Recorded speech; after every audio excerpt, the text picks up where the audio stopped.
धर्म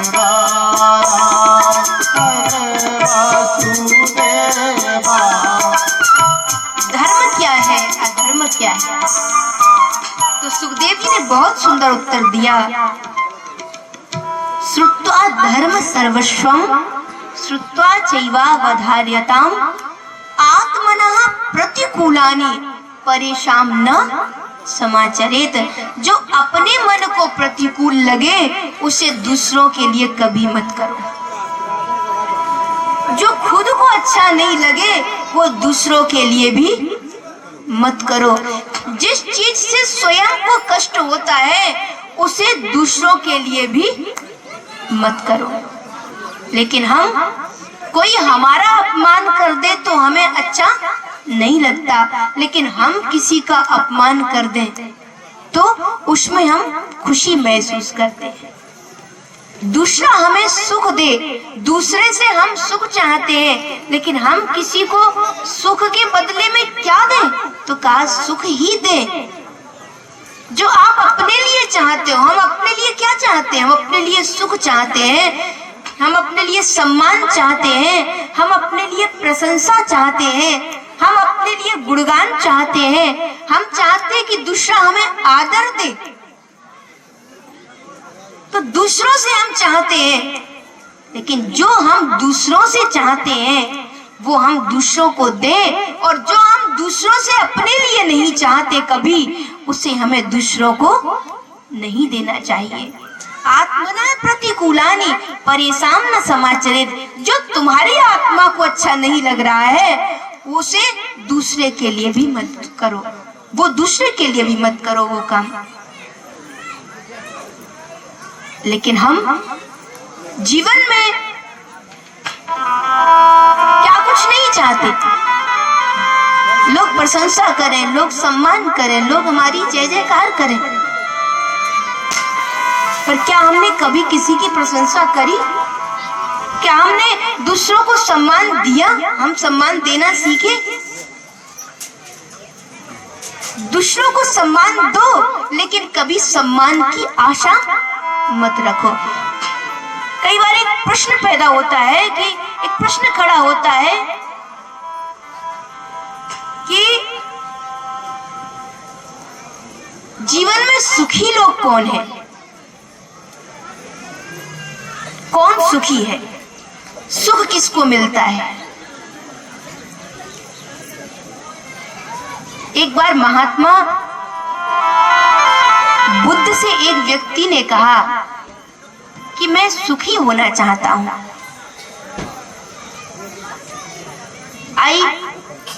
शेक्सपियर की मुझे एक बात याद आती है। शेक्सपियर ने कहा कि मैं हमेशा खुश रहता हूं, मैं हमेशा सुखी रहता हूं। किसी ने शेक्सपियर से पूछा कि तुम्हारी खुशी का, तुम्हारे सुख का राज क्या है? तो शेक्सपियर ने कहा, I always feel happy because I do not expect anything from anyone. मैं इसलिए सुखी रहता हूं हमेशा क्योंकि मैं दूसरों से कोई आशा नहीं रखता, दूसरों से कुछ पाने की आशा नहीं रखता। I do not expect anything. मैं कुछ भी नहीं चाहता दूसरों से, किसी से भी नहीं चाहता। बस यही मेरी खुशी का राज है।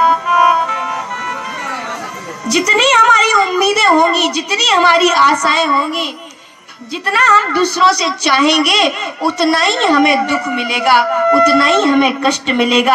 आपने चाहा, आप पड़ोसी के घर जा रहे हैं, आपने चाहा कि पड़ोसी के घर में मैं जाऊंगा तो वो मेरे लिए बढ़िया सा गद्दा बिछाएगा। आप सोच करके गए, आप उम्मीद लेकर के गए, और आपके पड़ोसी ने आपके आने पर गद्दा तो नहीं बिछाया, फटी हुई दरी बिछा दी, तो क्या होगा? मन को चोट लगेगी। मैं क्या सोच के आया था और क्या मिल रहा है? वो कहा जाए ना कि आप सोच के गए कि खाने को मिलेगी रसगुल्ला और मिल गई महेरी, हाँ? तो फिर दुख होगा कि नहीं होगा? फिर तो दुख होगा। बोले रबड़ी सोच के गए थे और मिला क्या? उम्मीदें हैं दूसरों से हम चाहते हैं कि वो ऐसा करे मेरे लिए। ये उम्मीदें ही, ये आशाएं ही दुख का कारण होती है। इसलिए किसी से एक्सपेक्टेशंस मत रखो, किसी से आशाएं मत रखो कि वो मुझे ये करेगा मेरे लिए, वो मुझे ये देगा। अगर आप ऐसा, जितनी आप आशाएं, जितनी आप एक्सपेक्टेशंस कम करते जाएंगे, उतना ही आपका जीवन सुखी होता चला जाएगा। आप दूसरों से क्यों मांगते हो? जो आपके पास है उसको दुनिया को लुटाओ। लोग कहते हैं कि दूसरा गाली दे रहा है तो हम भी तो गाली ही देंगे। भैया, उसके अंदर गाली है लेकिन तुम्हारे अंदर गाली नहीं है। अगर तो तुम्हारे अंदर अगर फूल है, तुम्हारे अंदर अगर प्रशंसा है, उसके अंदर गाली थी तो उसने गाली दी। तुम्हारे अंदर प्रेम है, तुम्हारे अंदर प्रशंसा है उसकी, तो उसको प्रशंसा दो, प्रेम दो। मेरा विश्वास है वो बदलेगा। मेरे होठों पे दुआ, उसकी जुबां पर गाली। मेरे होठों पे दुआ,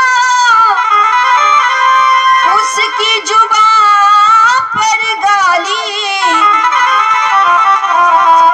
जिसके दिल में जो छुपा था वही बाहर निकला।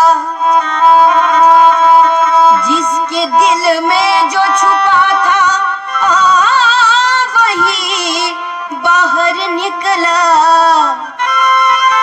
हम कहते उसने गाली दी, पर कहीं आपके अंदर भी तो गाली रही होगी। उसने मेरा अपमान किया, कहीं आपके अंदर भी तो अपमान का भाव रहा होगा। उसने मेरी प्रशंसा नहीं की, तो ये सोचो हमेशा। मैं दुनिया से कोई सम्मान की मांग मत करो, दुनिया में लोगों को सम्मान दो। आप जो देंगे, जैसे एक गेंद होती है, उस गेंद को आप सामने वॉल दीवार है और आपने उस गेंद को उस दीवार की ओर फेंका, दीवार से टकरा करके वो फिर कहाँ आई? आप पे ही लौट करके आई। ऐसे ही दुनिया में हम जो कुछ देते हैं वही हम पर लौट करके वापस आता है। जो दिया है आपने वही लौट कर वापस आया है। जो आपने नहीं दिया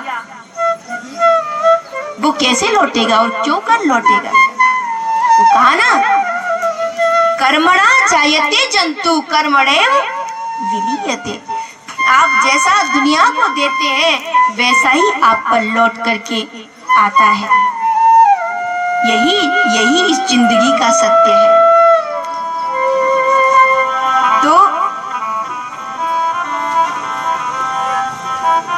बुद्ध से किसी ने कहा, सुखी होने का राज क्या है?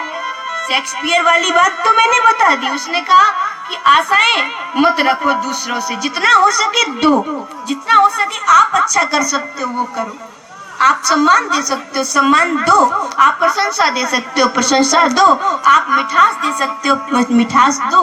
दूसरों से मत चाहो, क्योंकि फिर कम ज्यादा हुआ तो बड़ा मन को दुख होता है कि उसने मुझे ये नहीं दिया, ये नहीं किया। बुद्ध ने एक और बात बताई अच्छी। तो बुद्ध से पूछा गया, जब एक व्यक्ति ने बुद्ध से कहा, आई वांट हैप्पीनेस। क्या? आई मीन्स मैं, वांट मीन्स चाहना, हैप्पीनेस यानी खुशियां। उसने कहा आई वांट हैप्पीनेस।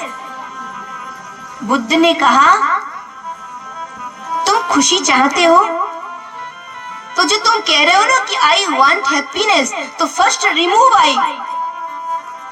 क्या? पहले आई को मिटाना होगा। बोले आई क्या? कहा ईगो, मैं। ये जो आई है ना, मैं, ये मैं है, ये जो अहंकार है, पहले इसको मिटाओ। First remove I, that's ego.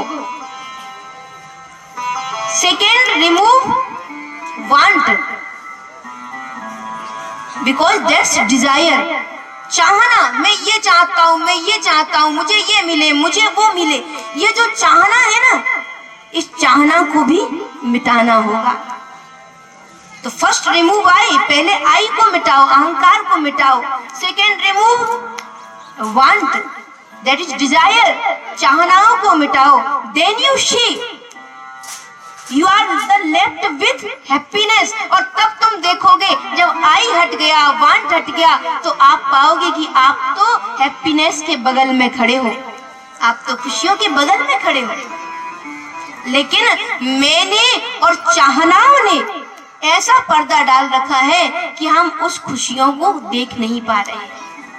अहंकार को गिरा दो। आप देखो कि भगवान कृष्ण ने अर्जुन का रथ हाँका, सारथी बन करके कृष्ण खड़े हुए अर्जुन के रथ पर। क्या कृष्ण ने सम्मान की मांग की थी? नहीं, कृष्ण ने सम्मान की मांग नहीं की थी, लेकिन रथ का सारथी बनने के बावजूद वो अर्जुन कृष्ण को हमेशा अपना गुरु मानता है। कृष्ण ने चाहा नहीं था सम्मान, लेकिन फिर भी उन्हें सम्मान मिला। तो जीवन में चाहनाओं को मिटाओ तो निश्चय ही सुख मिलेगा। बस यही जीवन का सत्य है। तो जो मिल रहा है जिंदगी में, मैंने कल कहा था ना कि परमात्मा का प्रसाद मानकर उसे ग्रहण करो। सुख मिल रहा है, दुख मिल रहा है, हानि में मिल रही है, लाभ मिल रहा है, मान मिल रहा है, अपमान मिल रहा है, जो भी मिल रहा है परमात्मा का मान करके, ये परमात्मा के द्वार से आया हुआ है, उसको स्वीकार करो। ए मालिक, तू सुख दे या दुख दे, मेरे लिए प्रसाद है, ये भाव रखो। हम क्या करते हैं, सुख होता है तो भगवान की याद बनी रहती है, याद नहीं रहती, और दुख होता है तो क्या करते हैं, भगवान को पुकारते हैं। कई लोग तो दुख में भी नहीं पुकार पाते, दुख में भी चिल्लाएंगे, हाय हाय करेंगे, लेकिन दुख में भी भगवान का नाम उनके मुंह से नहीं निकलता। तो दुख सुख सब दोनों परिस्थितियों में भगवान का नाम जपना चाहिए। दुख में सुमिरन सब करे, सुख में करे न कोई। जो सुख में सुमिरन करे तो दुख काहे को।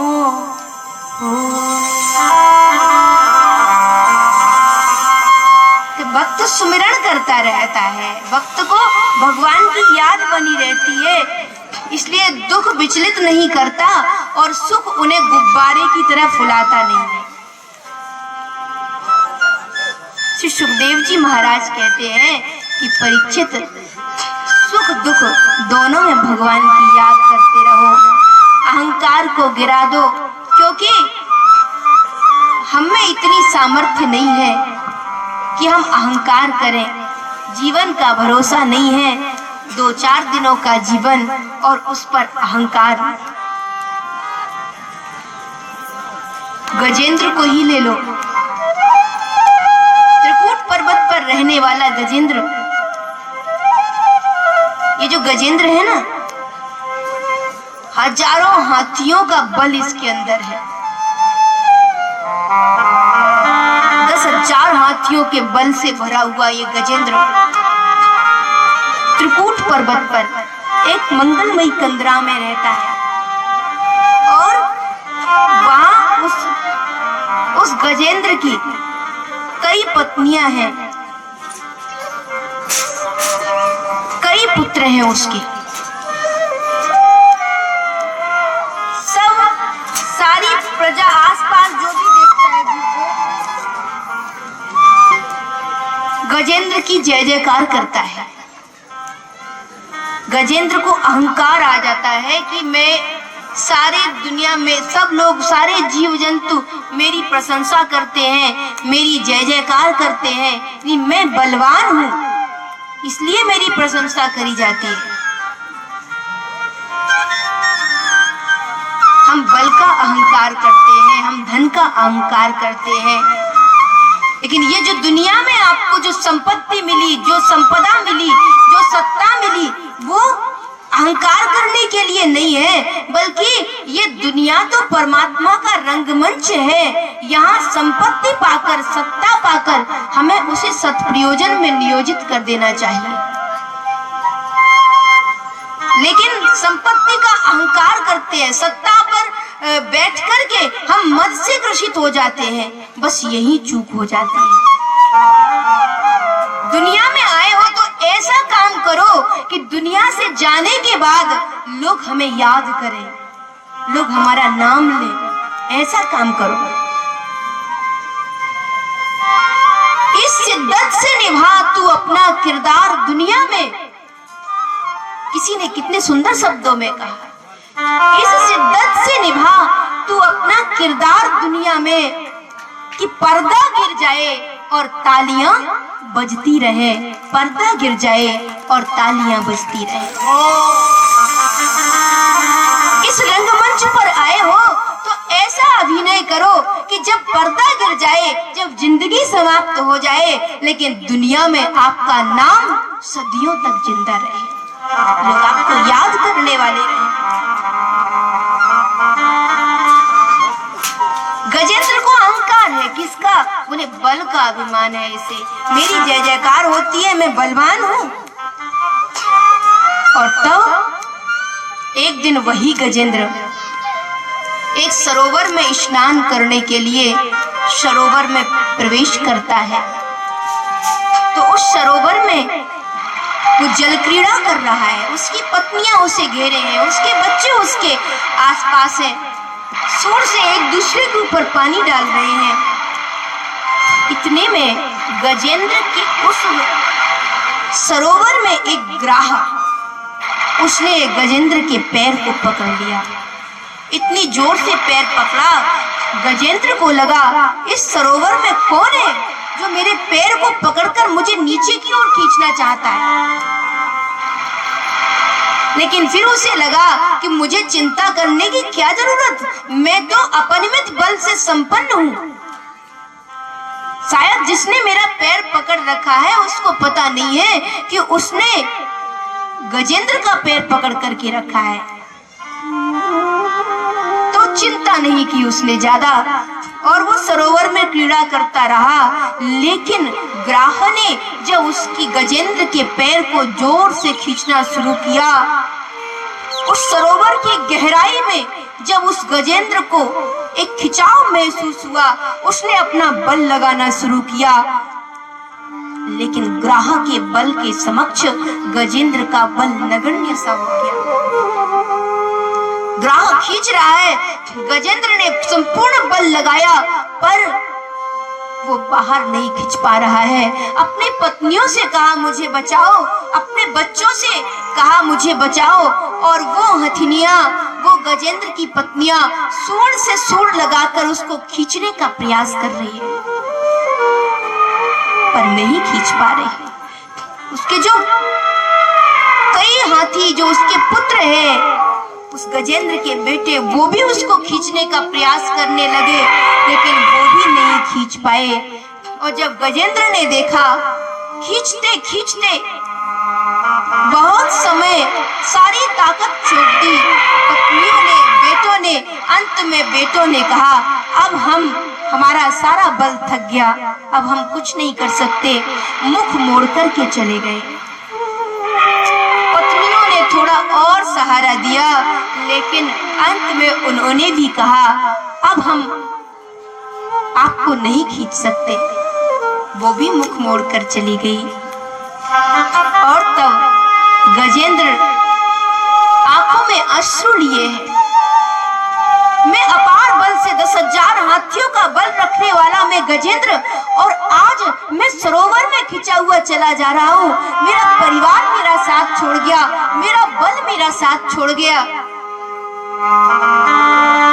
और तब जब सारे सहारे छूट जाएं, तो परमात्मा की याद आती है।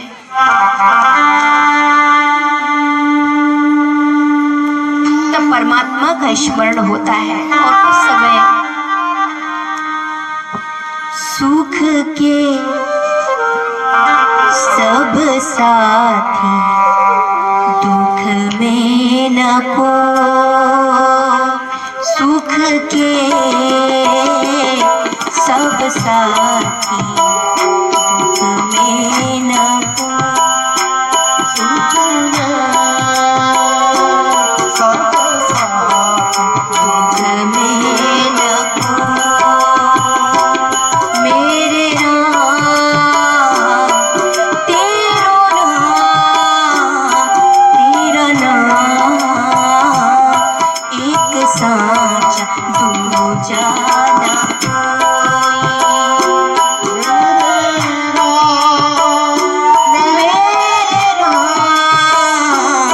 साचा दूजा ना कोई,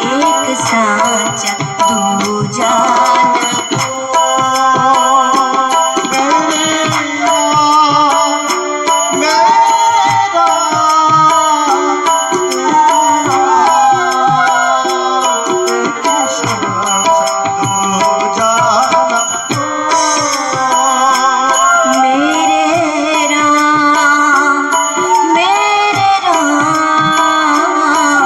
तेरा नाम, तेरा नाम एक साचा दूजा ना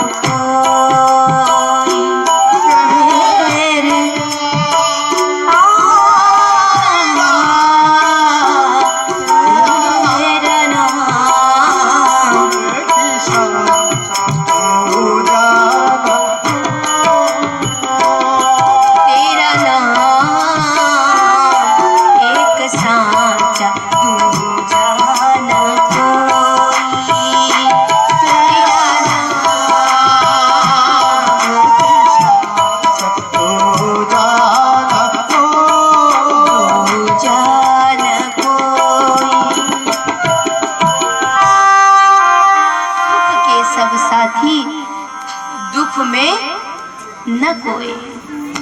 क्यों? क्योंकि दुनिया आपके सुख में साथ रहेगी। दुनिया वाले कहेंगे अगर आप सुख में हैं तो आपके सुख को बांटेंगे, लेकिन अगर दुख में हैं तो दुख को बांटने की कोशिश नहीं करेंगे।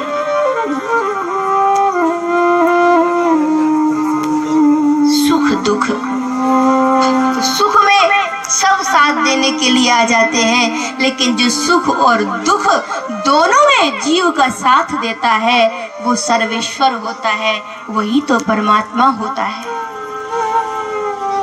गजेंद्र जब असहाय सा महसूस करने लगा, ग्राह उसको खींचकर गहराई में ले जाने लगा, तो अंत में गजेंद्र की आंखों से अश्रु निकला है और गजेंद्र के मन में एक प्रार्थना शुरू हुई है।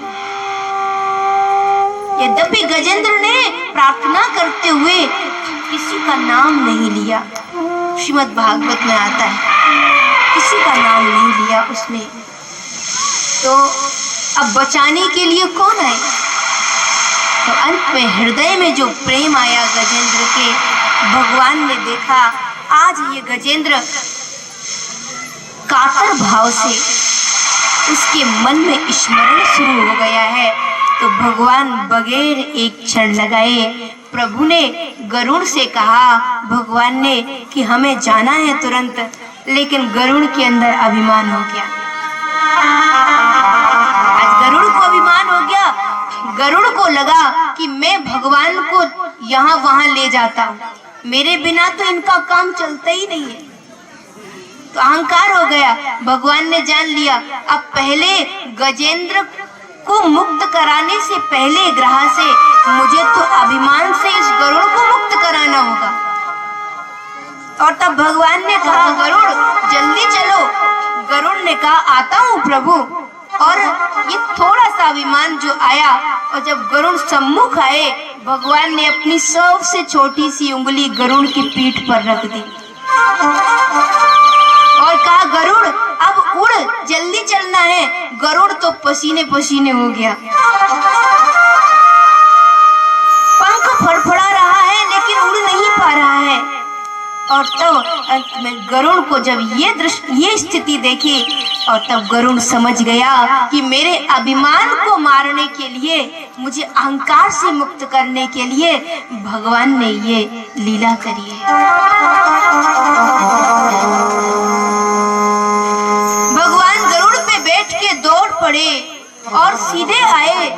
आज गजेंद्र ने देखा, दूर से जैसे ही गोविंद को देखा, गजेंद्र ने एक कमल पुष्प तोड़ करके हृदय से भगवान के चरणों में समर्पित कर दिया।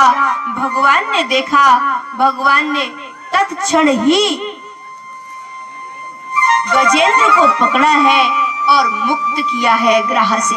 ग्राह के ऊपर प्रहार किया जोर से प्रभु ने, और ग्राह वहीं प्राणांत हुआ। गजेंद्र को मुक्ति मिली। गजेंद्र ने परमात्मा की स्तुति की है।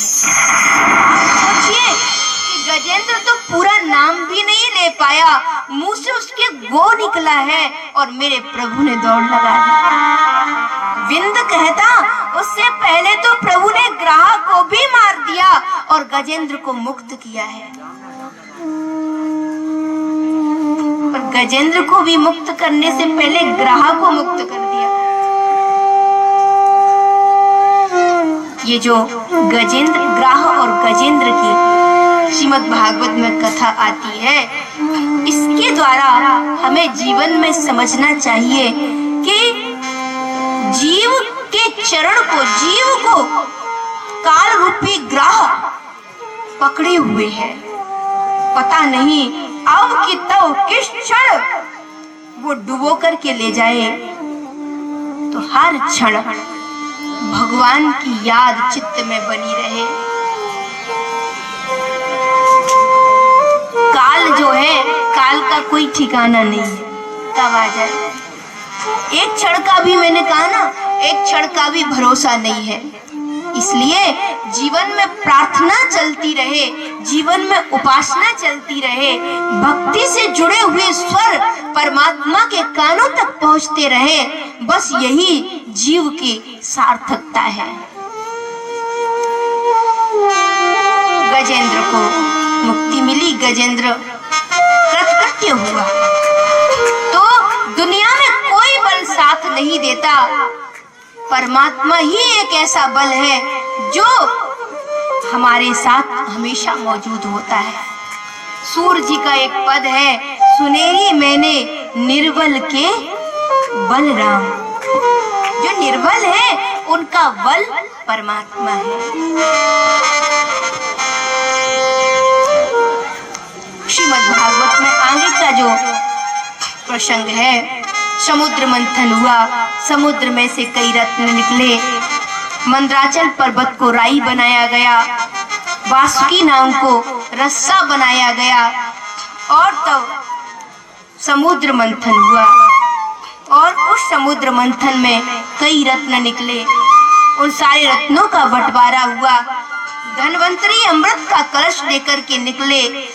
देव पीना चाहते हैं उस अमृत को, दैत्य भी पीना चाहते हैं। कल चर्चा चढ़ी थी थोड़ी सी, तो देव और दैत्यों में झगड़ा होने लगा। भगवान ने मोहिनी बन करके दैत्यों को लुभाया और देवों को अमृत पिला दिया।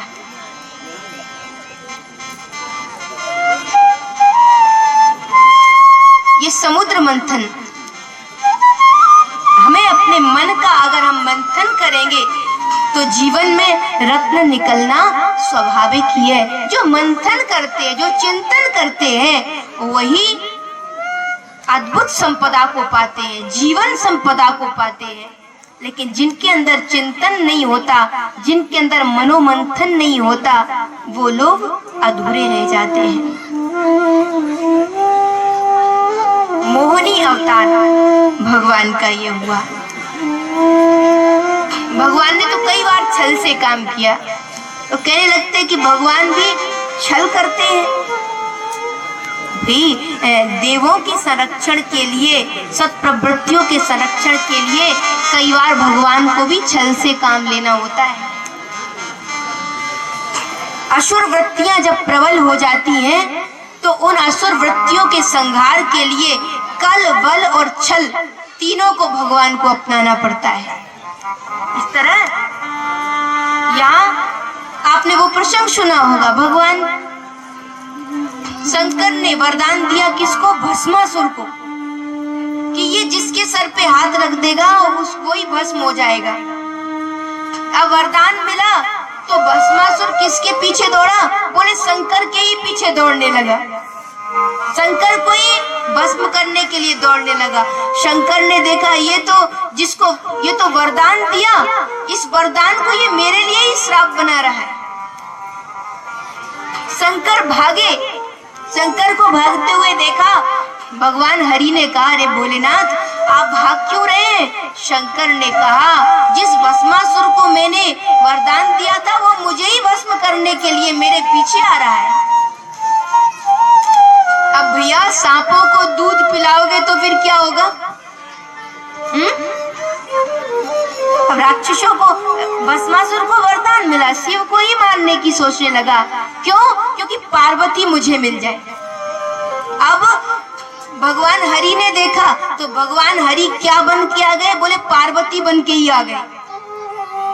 और पार्वती बन कर के आए, उन्होंने भस्मासुर से कहा, अरे भस्मासुर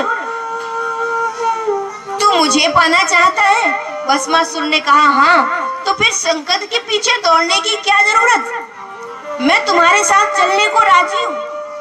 हाँ, बस इतना करो कि मुझे शिवजी का नृत्य बहुत अच्छा लगता है, इसलिए मैं उन्हें नहीं छोड़ना चाहती। शिव का नृत्य मुझे बहुत प्रिय है, अगर तुम वैसा ही नृत्य कर सको तो मैं तुम्हारे साथ चलने को तैयार हूँ। और तब भस्मासुर ने कहा, मुझे तो नाचना नहीं आता।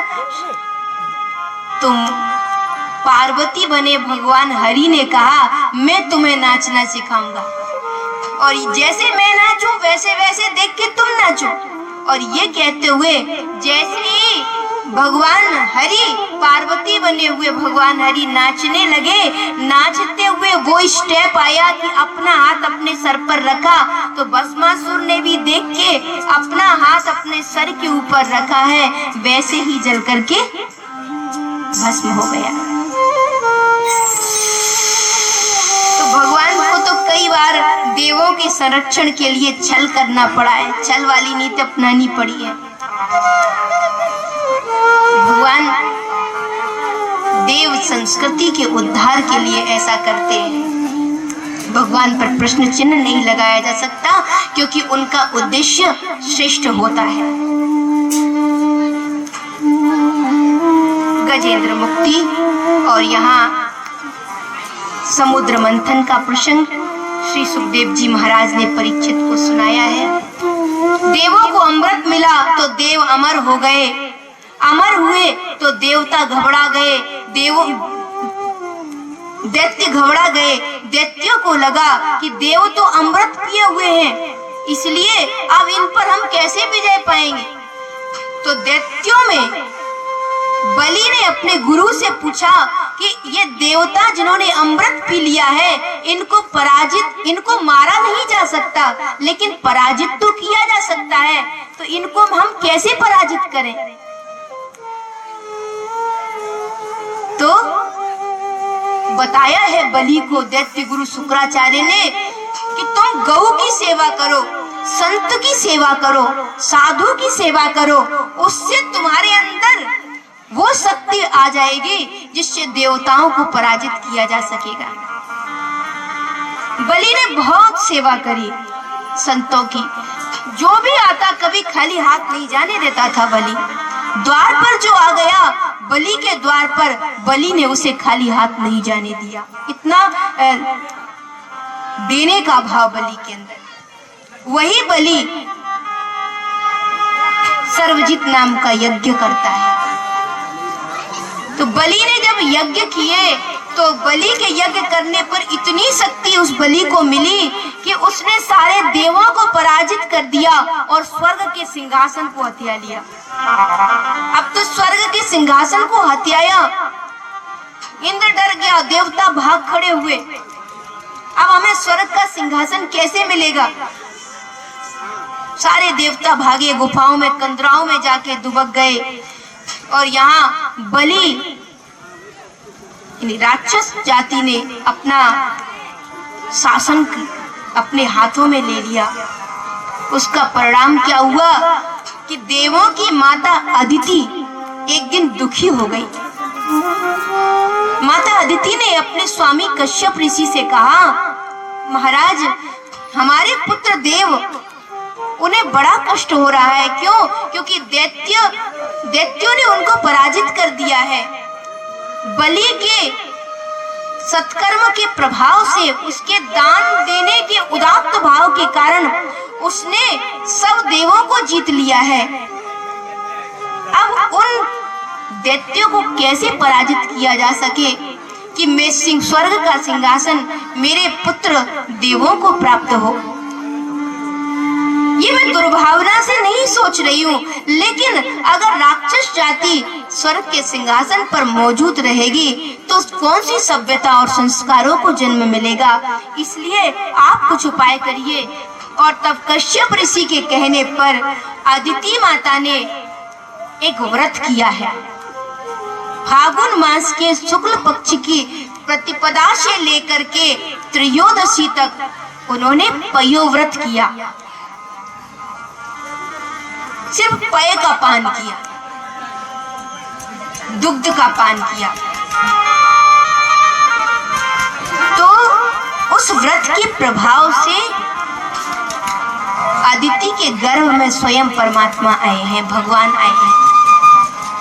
अदिति के गर्भ में भगवान आए और वो सुंदर समय भाद्रपद मास के शुक्ल पक्ष की द्वादशी के दिन अदिति के गर्भ से भगवान का प्राकट्य हुआ और भगवान वामन बन करके अदिति के गर्भ से प्रकट होते हैं।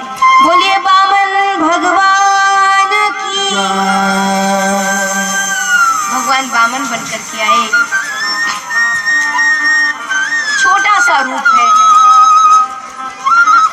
बिल्कुल छोटा सा उनका शरीर है, छोटी सी कमर, 4 अंगुल की कमर, सुंदर सी मणि ग्रीवा, बड़ी बड़ी आंखें, गौर वर्ण, नन्हे नन्हे पांव, कमल फूल की तरह सुकोमल छोटे छोटे हाथ। ऐसे भगवान वामन जब सम्मुख आए तो वामन भगवान का दर्शन करने के लिए समस्त देवता आए हैं।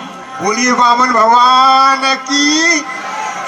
रूप वामन को धरे लीनो बिहारी जी ने, रूप वामन को धरे लीनो बिहारी जी ने।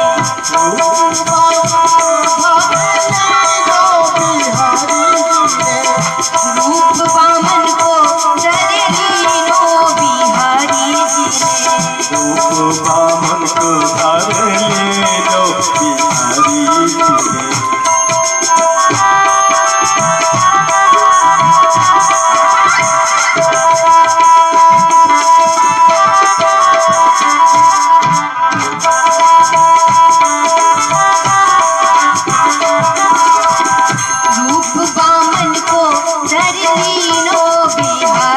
जी ने। हर ले लो बिहारी जी ने। बिहारी जी ने, बिहारी जी ने, बिहारी जी ने। रूप वामन को धर ले लो बिहारी जी ने। रूप वामन को धर ले लो बिहारी जी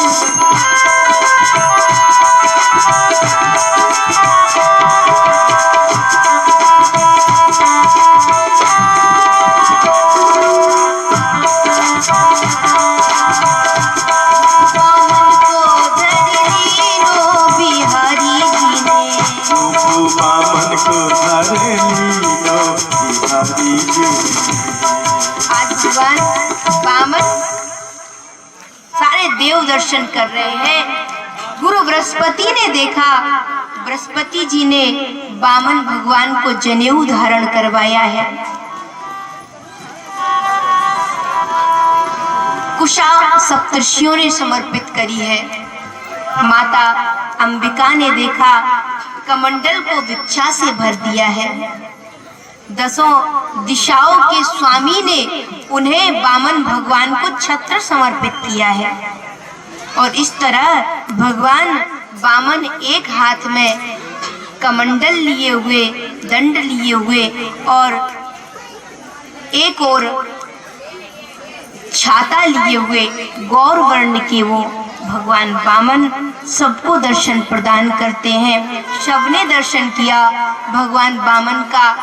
और जब भगवान वामन के कमंडल में जो इच्छा रखी गई उसे लेकर के उन्होंने गुरु के चरणों में समर्पित करनी चाहिए, माता के चरणों में समर्पित करनी चाहिए। तो माता ने कहा कि पुत्र, जब तुम स्वर्ग का सिंहासन, स्वर्ग पर मेरे पुत्रों को विजय प्रदान करवाओगे, स्वर्ग का सिंहासन मेरे पुत्रों को प्रदान करोगे, यही मेरी दक्षिणा होगी। और इसीलिए भगवान वामन बलि की यज्ञशाला में पधारे। बलि उस समय यज्ञ कर रहा था और यज्ञ करते हुए बलि ने दूर से देखा कि भगवान वामन का आगमन हो रहा है। बलि देखकर के ही आनंदित हो उठा। ये कौन है? साक्षात सूर्य नारायण है क्या? क्योंकि इनके मुख पर इतना तेज है। ये नन्हे से बालक रूप में दिखाई देने वाले वामन, ये वामन ब्राह्मण कौन है? ये स्वयं सूर्य नारायण ही तो मेरे यज्ञ को सफल करने के लिए यज्ञ में प्रादुर्भावित हुए। भगवान वामन ने देखा है। बलि ने गुरु को प्रणाम करके कहा, गुरुदेव ये कौन है? बड़ा अद्भुत रूप है। भगवान वामन बिल्कुल नजदीक आके खड़े हो गए। आज बलि प्रणाम करने का मन कर रहा है, जानता नहीं है कौन है ये, लेकिन हृदय झुक रहा है उसका। यही सत्पुरुष की पहचान है, जिसके चरणों में जाके आपका मन झुकने लगे। तो भगवान वामन को देखकर बलि का हृदय नतमस्तक होने लगा। बलि ने दोनों हाथ जोड़ लिए। महात्मन, हे ब्राह्मण, आपकी इस अलौकिकता और अलौकिक व्यक्तित्व को देख करके मेरे हृदय में प्रेम उमड़ रहा है। मेरा यज्ञ आज सफल हुआ। जो आप जैसा महापुरुष, आप जैसा महात्मा हमारे यज्ञ भूमि पर पधारे हैं, हम कृतकृत्य हुए। जो यज्ञ किया जा रहा है उस यज्ञ में बलि तो सबको देता है। आज बलि कहता है मेरा आपको कुछ देने का मन कर रहा है, आप कुछ मांगिए, आप कुछ, जो आपको चाहिए मैं आपको दूंगा।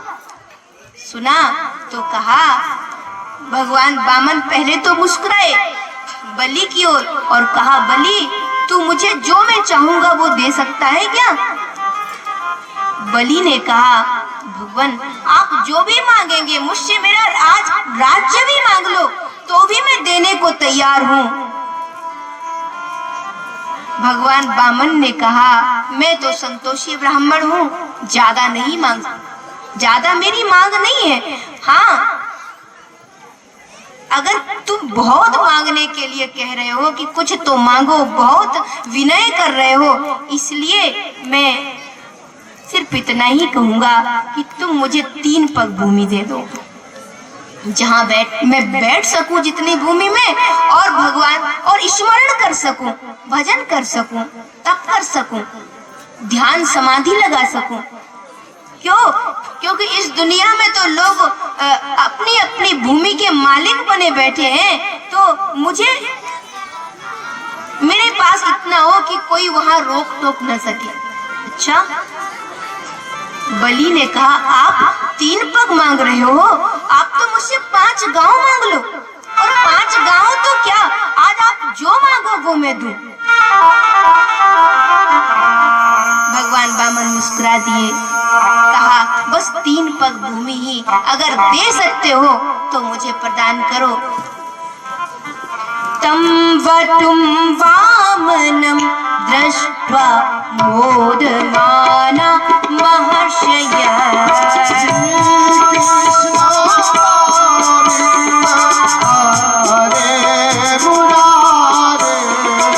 कर्माणि कारयामाशो पुरस्कृत्य प्रजापतिम्।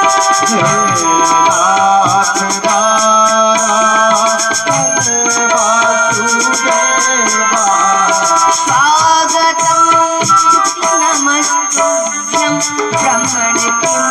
करवाम